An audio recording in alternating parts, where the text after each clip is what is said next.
Hello बच्चों, आज के इस वीडियो में हम सीखेंगे कि pressure exerted by liquid column कितना होता है, ये हम कैसे डिराइव कर सकते हैं और इसके अलावा कुछ एग्जांपल्स हम डिस्कस करेंगे इस वीडियो में जो हमने अपने डेली लाइफ में एनकाउंटर तो किया होगा लेकिन उसका एग्जैक्ट रीजन हमें नहीं पता है ना। तो आइए स्टार्ट करते हैं। यहां पे हमने एक कंटेनर रखा हुआ है, इस कंटेनर में हमने कोई भी लिक्विड भर लिया जिस लिक्विड का डेंसिटी है रो, ये ग्रीक सिंबल है जिसका यूज, ग्रीक लेटर है जिसका यूज हम करते हैं डेंसिटी को डिनोट करने के लिए, और इसके अलावा हम स्मॉल डी भी यूज कर सकते हैं।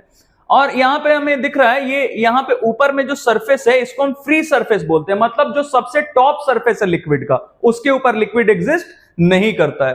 तो अगर कोई पॉइंट हम बी ले लेते हैं, जैसे लिक्विड के अंदर हम मूव करते जा रहे हैं 5 मीटर डेप्थ पे, 10 मीटर, 50 मीटर, तो प्रेशर बढ़ता जाता है। अब एग्जैक्टली होता कैसे है ये देखते हैं। तो यहां पे हमने एक पॉइंट बी लिया है लिक्विड के अंदर जिसपे हमें प्रेशर का वैल्यू पता करना है। तो प्रेशर का वैल्यू पता करने के लिए हमारे पास एक्सप्रेशन है एच रो जी, जहां पे एच क्या है, it is the depth of point below the free surface. जैसे पॉइंट बी है तो इसका डेप्थ फ्री सरफेस से कितना है हमने यहां पे मार्क करके रखा हुआ है एच, है ना। और रो क्या है, density of the liquid obviously. G का मतलब हमें पता है that is acceleration due to gravity. अब ये एक्सप्रेशन आया कैसे ये जानने से पहले एक चीज और डिस्कस कर लेते हैं। कोई भी सॉलिड, कोई भी लिक्विड या कोई भी गैस किसी भी सरफेस पे जो प्रेशर लगाता है वो खुद के वेट की वजह से लगाता है ना। अब जैसे we human beings we are capable of adjusting the thrust, adjusting the force जो हम लगा रहे हैं। तो जैसे इस सरफेस पे अगर हम 10 न्यूटन का भी थ्रस्ट लगा सकते हैं, 20 का भी, 50 का भी, तो हम प्रेशर कम या ज्यादा लगा सकते हैं। लेकिन कोई नॉन लिविंग थिंग है, सॉलिड है, लिक्विड है या गैस है, उसके पास कोई फोर्स नहीं लगाने को, बस उसके पास एक फोर्स है, उसका खुद का वेट। तो कोई सॉलिड, लिक्विड या गैस किसी भी सरफेस पे प्रेशर किस वजह से लगाता है, खुद के वेट की वजह से। बस इसका जरूरत हमें पड़ेगा इस वीडियो में। तो आइए देखते हैं प्रेशर एक्सर्टेड इस पॉइंट पे हमें पता करना है।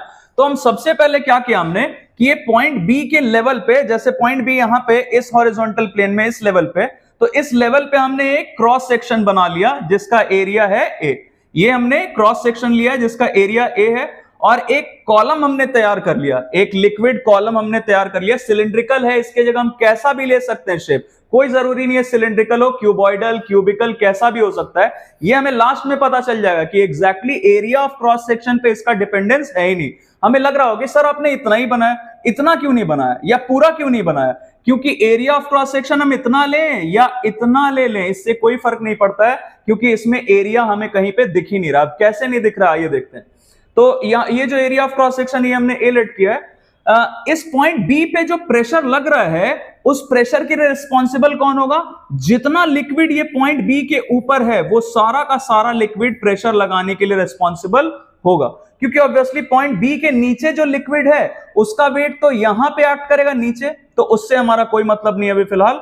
हमें सिर्फ क्या चाहिए, पॉइंट बी के ऊपर जितना लिक्विड है, मतलब इतने दूर का लिक्विड, इसका हमें वेट पता करना है। वेट क्यों पता कर रहे हैं, क्योंकि हमें थ्रस्ट चाहिए। थ्रस्ट कौन लगाएगा, ये लिक्विड लगाएगा इस पॉइंट बी पे, है ना। तो प्रेशर का बेसिक फॉर्मूला हमने लिख लिया, थ्रस्ट। थ्रस्ट का मतलब क्या होता है बच्चों, कोई फोर्स अगर किसी सरफेस पे परपेंडिकुलर एक्ट करता है तो उसी को हम बोलते हैं थ्रस्ट। जैसे अगर इस पे हम ये फोर्स ऐसे लगाएं, परपेंडिकुलर लगाएं स्क्रीन पे, तो इसको हम थ्रस्ट बोलेंगे। लेकिन अगर यही फोर्स हम ऐसे लगाएं तो ऑब्वियसली ये फोर्स स्क्रीन के साथ 90 डिग्री नहीं बना रहा है, परपेंडिकुलर नहीं है, तो इसको हम सिर्फ फोर्स बोलेंगे, है ना। तो ये थ्रस्ट एक्टिंग पर यूनिट होता है प्रेशर, है? तो यहां पे फोर्स की जगह हमने क्या लिया है, कौन फोर्स लग रहा है, वेट लग रहा है। किसका weight, weight of the liquid above point B. तो हमने यहां पे लिखा है weight of liquid above point B, या फिर इसके जगह हम लिख सकते हैं ये जो हमने क्रॉस सेक्शन एरिया लेट किया है दैट इज पी क्यू, यहां पे हमने इसका नाम दिया हुआ है पी क्यू।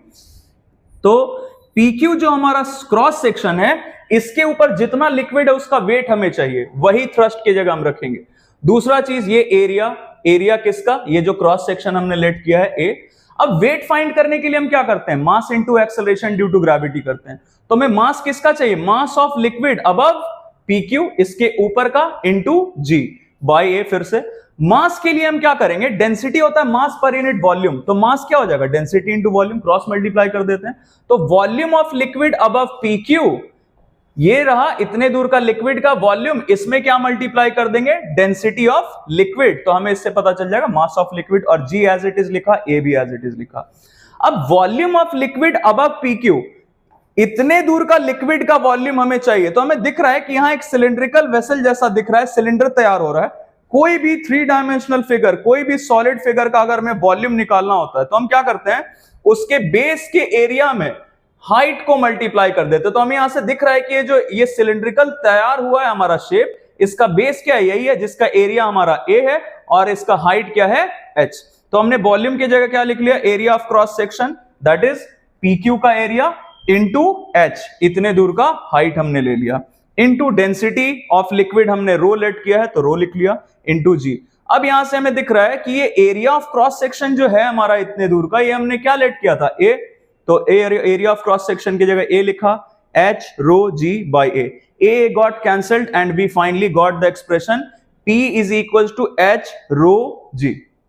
तो आई थिंक कि आपको जो बताया आपको समझ में आया हो, सिंपल है बिल्कुल, है ना। अब इससे रिलेटेड हमसे एक क्वेश्चन पूछा जाता है कि what are the factors affecting pressure.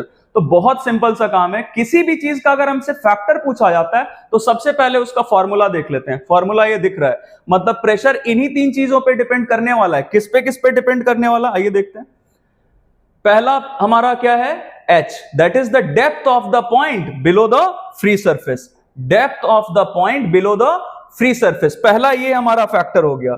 इसके डायरेक्टली प्रोपोर्शनल है, मतलब जैसे जैसे डेप्थ बढ़ेगा वैसे वैसे प्रेशर भी बढ़ेगा। जैसे यहां पे हमने देखा कि यहां पे पॉइंट बी था, अगर इसके नीचे कोई पॉइंट हम सी यहां पे ले लेते तो ऑब्वियसली उसके लिए हमारा डेप्थ क्या हो जाता, ज्यादा हो जाता, उसके लिए डेप्थ पॉइंट बी से ज्यादा डेप्थ हो जाता उसके लिए, तो इसीलिए यहां पे प्रेशर और ज्यादा हो जाता है ना।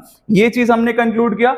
दूसरा, pressure is directly proportional to rho, that is density of liquid. अगर लिक्विड, जैसे 2 लिक्विड लेते हैं, वाटर और मर्क्यूरी, तो वाटर का डेंसिटी 1 ग्राम पर सेंटीमीटर क्यूब, और मर्क्यूरी का 13.6 ग्राम पर सेंटीमीटर क्यूब, बहुत ज्यादा हो गया मर्क्यूरी का।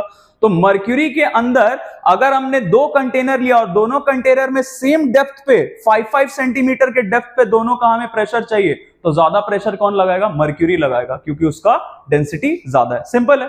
और तीसरा फैक्टर हमारा एक्सेलरेशन ड्यू टू ग्रेविटी, जो कि जनरली कांस्टेंट ही रहता है। अगर हम अर्थ के सरफेस से बहुत ऊपर नहीं चले जाएं या बहुत अंदर डेप्थ में नहीं चले जाएं, तब तक जी का वैल्यू सेम रहता है ना। तो इससे रिलेटेड कुछ कॉन्सिक्वेंसेज हमने यहां पे रखा है, आइए समझते हैं। जैसे यहां पे हमें एक डैम दिख रहा है, डैम का जो, ये बहुत कॉमन क्वेश्चन है, बार बार एग्जाम्स में पूछा जाता है कि जो वॉल है डैम का वो ऊपर में पतला रहता है, थिनर रहता है, और जैसे जैसे नीचे आते हैं वैसे वैसे डैम का जो वॉल है वो थिकर होता जाता है। दिख रहा है हमें यहाँ पे थिकर होता जा रहा है। क्यों हो रहा है ऐसा, क्योंकि ये रहा हमारा वाटर का फ्री सरफेस, ये वाटर का फ्री सरफेस। अगर यहां से हम नीचे जाते जाएंगे तो फ्री सरफेस से जैसे जैसे नीचे जाएंगे वैसे वैसे प्रेशर बढ़ता जाएगा। तो यहां पे हमारा सबसे ज्यादा प्रेशर कहां होगा, बॉटम पे, डैम के बॉटम पे। इसीलिए जैसे जैसे नीचे आते वैसे वैसे वॉल को थिकर बनाया जाता है, क्योंकि अगर इतना ही पतला रखा जाता नीचे तक वॉल को, तो इतना ज्यादा प्रेशर नीचे हो जाएगा कि ये वॉल का जो, डैम का जो वॉल है, ये इसको सस्टेन नहीं कर पाएगा, कोलैप्स कर जाएगा, है ना। तो बिल्कुल सिंपल है ये। दूसरा चीज, in sea water the pressure at certain depth in sea water is more than at the same depth in river water. हम रिवर में जाएं और हम सी में जाएं, मान लेते हैं हमने रिवर में भी 10 मीटर डेप्थ में हम गए स्विम करके, और सी वाटर में भी 10 मीटर डेप्थ में गए स्विम करके, लेकिन ज्यादा प्रेशर कहां लगेगा, सी वाटर में, क्योंकि सी वाटर का जो डेंसिटी है वो ज्यादा रहता है। सी वाटर में सॉल्ट है और बहुत सारे मिनरल्स एडेड हैं, इसी वजह से सी वाटर का डेंसिटी ज्यादा होता है और वहां पे प्रेशर ज्यादा एक्सपीरियंस करते हैं, है ना। तीसरा ये एग्जांपल हमने यहां पे रखा है, जो डाइवर सूट होता है, हमने देखा होगा कि अब जैसे पुल में जाना है, स्विमिंग पूल में किसी को जाना है या रिवर में कम डेप्थ तक जाना है, तो लोग अपना नॉर्मल कॉस्ट्यूम, नॉर्मल जो कपड़ा है वो पहन के चले जाते हैं। लेकिन जो डीप सी डाइवर्स हैं उनको एक स्पेशली डिजाइन सूट पहनाया जाता है। क्यों, क्योंकि जैसे जैसे वो नीचे जाएंगे सी में या ओशन में, वैसे वैसे डेप्थ बढ़ता जा रहा है, और डेप्थ बढ़ता जा रहा है तो प्रेशर भी बढ़ता जाएगा। अगर ये ऐसे ही चले जाएं नॉर्मल कपड़े पहन के, तो इतना ज्यादा प्रेशर हो जाता है कि हमारा बॉडी सस्टेन नहीं कर पाएगा और हो सकता है हमारा बॉडी क्रश हो जाए। इससे बचने के लिए हम स्पेशली डिजाइन सूट पहनते हैं, है ना। तो आई होप हमने इस वीडियो में जो डिस्कस किया है वो आपको अच्छा लगा हो, समझ में आया हो। और इसके अलावा भी प्रेशर में, पास्कल्स लॉ में, किसी भी चीज में अगर आपको टॉपिक में किसी दिक्कत है, आप मुझे बताइए। I shall post a video for that topic also as soon as possible. Thank you very much and keep watching.